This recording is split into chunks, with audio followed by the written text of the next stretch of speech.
Hope you had a good weekend. The one word I kept thinking about all weekend was Soros. George Soros. I do have a bulletproof car, George. I just want you to know. George Soros. I'm going to show you this tonight. I'm going to spend an hour on this. I want you to DVD, write down, take notes, look into this. We're going to be talking a little bit about this in the next few days. This is, I like to call it the circle of life, as it is now, understood in America. You could also call it,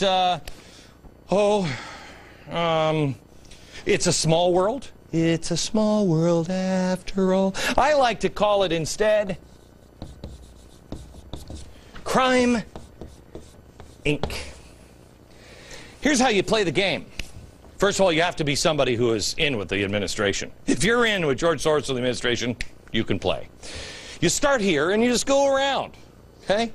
Starts with George Soros.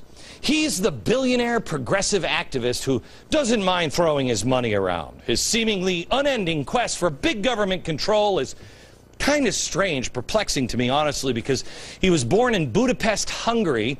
His dad was a Hungarian Jew who was a prisoner of war in World War I. Soros eventually found his way to New York City in 1956. Oh, I've been happy about that ever since. By 1970, he had set up hedge funds that could help him make his fortune. He's the guy who helped collapse the British sterling. Yet he spent millions of that fortune on things like progressive blog sites like Media Matters, where bloggers can earn six-figure salaries just to sit around in their underpants and distort conservative words all day. He started the Open Society Institute, which seeks fairness and justice.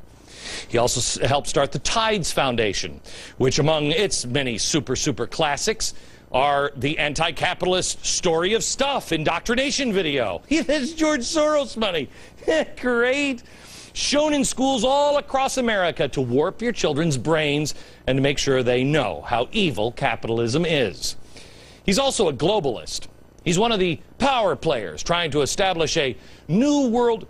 Watch when he says it. Notice how he stumbles every time he says this, because he's like, uh-oh, I'm really spooky dude saying new world order, probably freaking people out. Watch him. He'll stumble every time he talks about establishing. You really need to bring China into the creation of a new world order, financial world order. So I think you need a new world order that China has to be part of the process of creating it. I just want to say, I just believe we should have a new, oh no, I shouldn't be saying this on television. What else could I say? A new world order.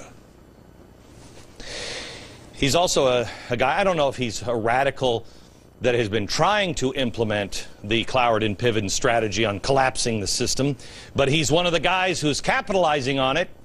He's one of the guys looking to replace the capitalist system once it has been destroyed. I believe that basically the system is broke and needs to be reconstituted. The system we have now has actually broken down, only we haven't quite recognized it. And so you need to create a new one. And this is the time to do it. Yes, a new world order. What did I tell you a couple of weeks ago? I said, look, America, they're using this time. What are you doing with your time? They're using their time to get filthy rich and create a new world order.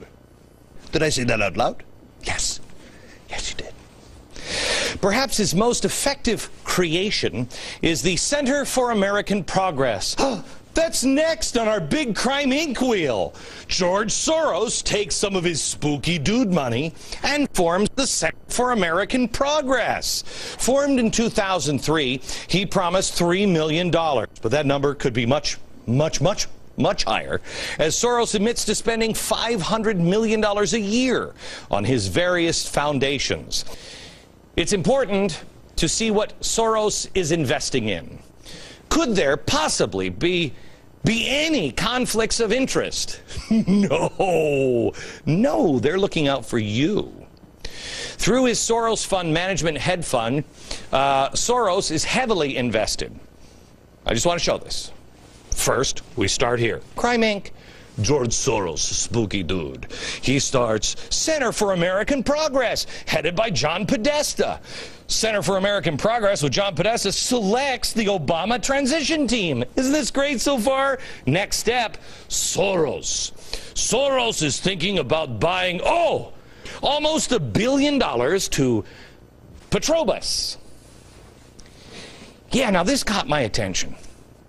Seemingly nobody else has caught this one. That's weird, because by the time we get to the end of Crime Inc. here, whoa, you're going to think that is strange. Remember, Petrobras, Brazil's state-controlled oil behemoth. They've netted $15 billion in profits just last year. As of March 31st this year, SEC filings show Soros has $637 million invested in Petrobras. Yeah. Last December, the fund had $9 million invested in the company, making Petrobras one of the fund's 2 largest stakes. Got it? 2. One of the 2 largest stakes that we can find in Soros's investments. Now, what was it that he saw that the rest of the world didn't? I'm not sure if he knew that the administration would be making a $2 billion preliminary commitment for Petrobras. For exploration, just days after he strengthened his investment. Isn't that weird? You see, he's got some connections here, but I'm sure he had no idea what was coming on the other side of the circle. No. It's probably just another one of those bad luck situations for Obama, because this doesn't seem to pass the smell test at all. No. Billionaire investor dumps money into a state-controlled Brazilian oil company. Days later, the American administration dumps $2 billion into the exact same company? What are the odds, Gilligan? Let's go here. George Soros starts a Center for American Progress with John Podesta. John Podesta's Center for American Progress selects the Obama transition team. Okay. Soros buys $900 million in gasoline. Then, in a completely unrelated story, BP has their oil spill. But wait a minute. Who's this guy? Is the guy who does all the lobbying for BP? Tony Podesta, certainly no relation to John Podesta, other than their brothers. We'll have to come back to that one later in the show. So then, Center for American Progress starts to make Obama policy. This one, we'll show you, laid out by Bloomberg and the Wall Street Journal. One of the policies, cap and trade, which goes right to Crime Inc. and all of the Obama friends with the climate exchange in Chicago. That's weird. Then Obama suspends the deep water drilling at 1,500 meters. He says, hey, that's dangerous. 1,500 meters, that's crazy. Petrobras is drilling at 2,777 meters. Obama knows it and loans $2 billion to Petrobras. Last stop, Petrobras shareholders get rich. Oh my gosh, we're back at the beginning. Shareholder, Petrobras getting rich. You getting screwed. You see how this works? This administration is crippling the American competitors of Petrobras right now. The biggest winner in this oil spill and all of these things is Petrobras. Mind you, this is a multi-billion-dollar company that rakes in tens of billions of dollars in profit each and every year.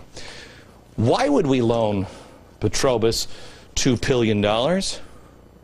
Why would we be loaning and investing in another country's offshore drilling while banning ours? Circle of crime keeps going around.